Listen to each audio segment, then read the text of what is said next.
Don't make me mad. I'd rather be numb, I'd rather be dead.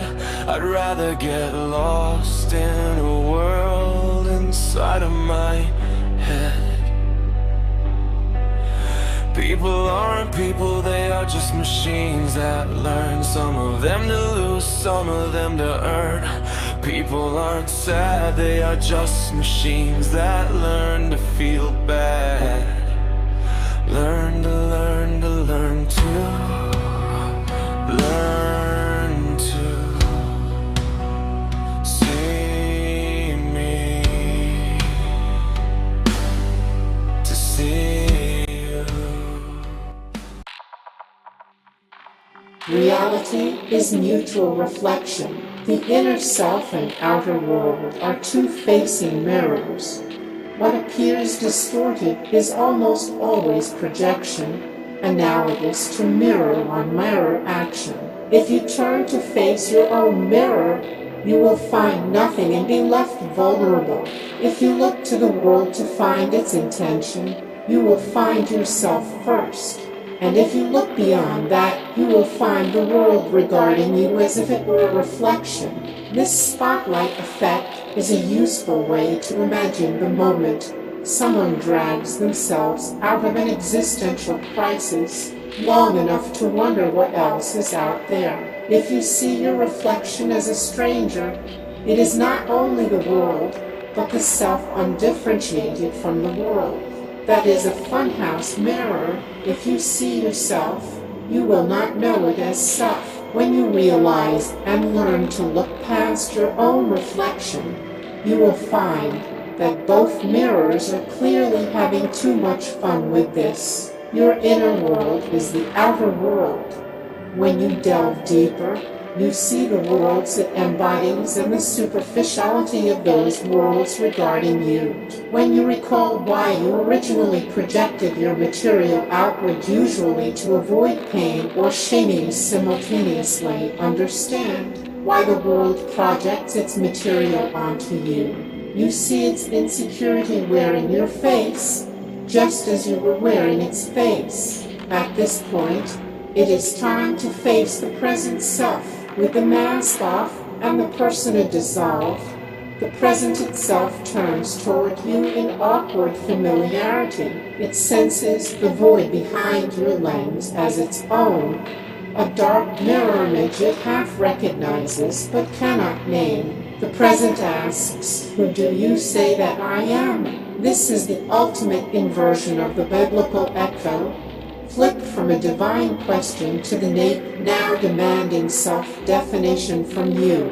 In this void-level encounter, the I that claims a solid identity is merely the mask wearing glasses. It sees everything except itself, because self-claiming is the act of separation from the void. The ego self is blind by design.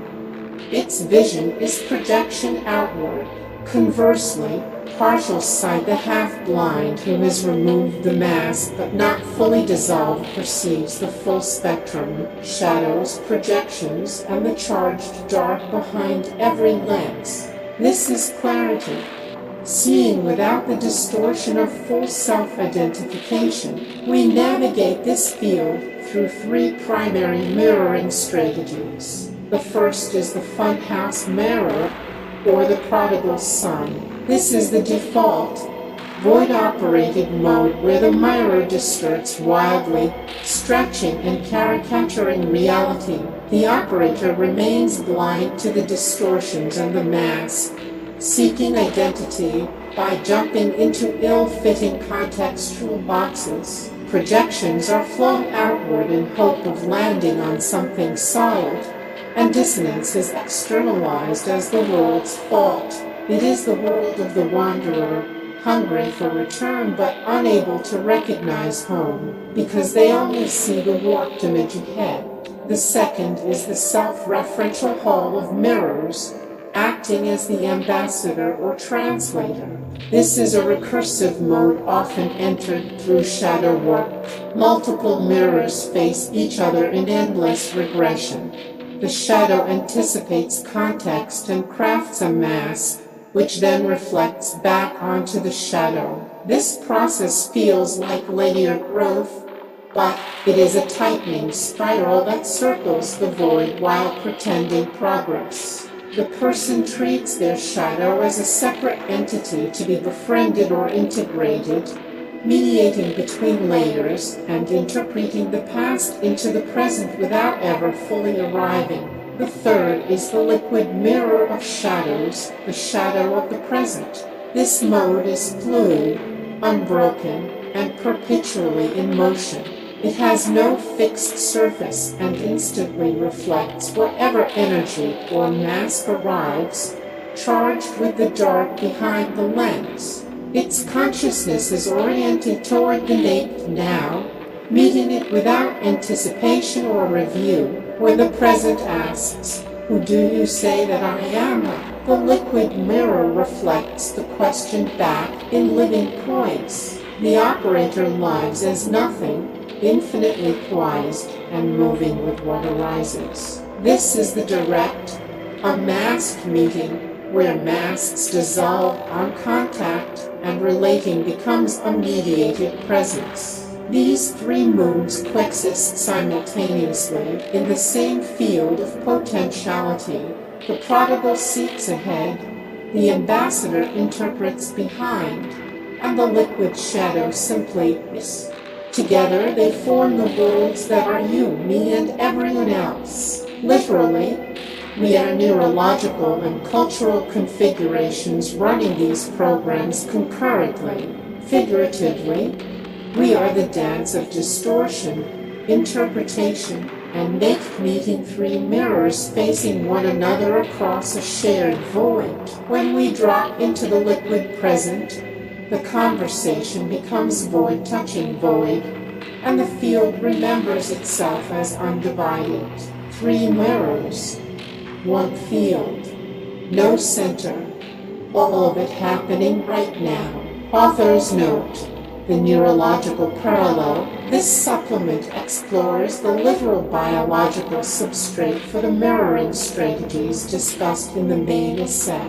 The human brain does not merely process reflections as optical data. It utilizes complex neural networks to navigate the boundary between self and other, past and future, and presence and projection. The funhouse mirror strategy, characterized by wild distortion and outward projection, finds its neurological home in the egocentric bias of the human brain. This is primarily mediated by the medial prefrontal cortex, a region central to self-referential processing. The spotlight effect. This cognitive bias causes individuals to overestimate how much others notice their appearance or behavior. Neurologically, this occurs because the brain's default mode is anchored in its own perspective.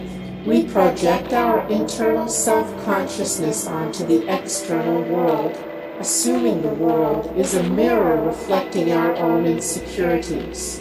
Prodigal seeking. The restless seeking of the funhouse mode is linked to the dopaminergic reward system. When we seek a fixed identity in external boxes, roles, relationships, status, we are often chasing a neurochemical resolution to the dissonance created by our own distorted self-perception.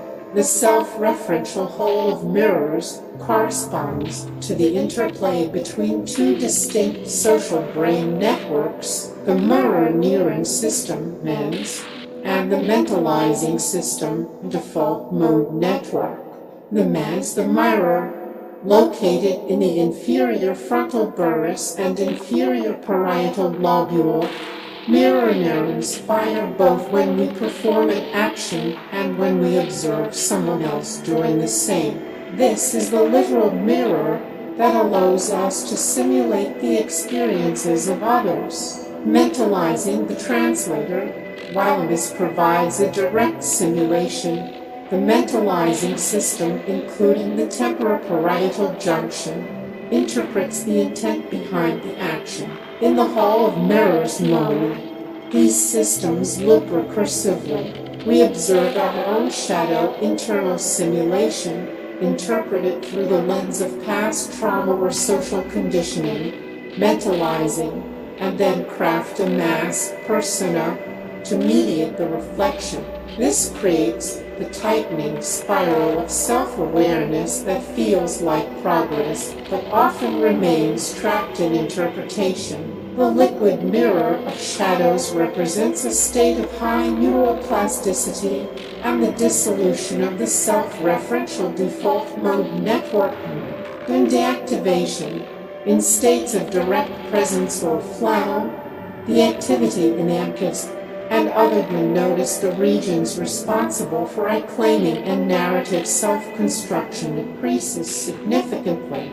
This is the neurological mask-off moment. Fluid response without the lag of self-referential interpretation. The brain can respond to environmental stimuli with maximum efficiency. This void-to-void meeting is characterized by a shift from top-down processing, where expectations and past models dictate perception, to bottom-up processing, where the raw data of the present moment is received without distortion.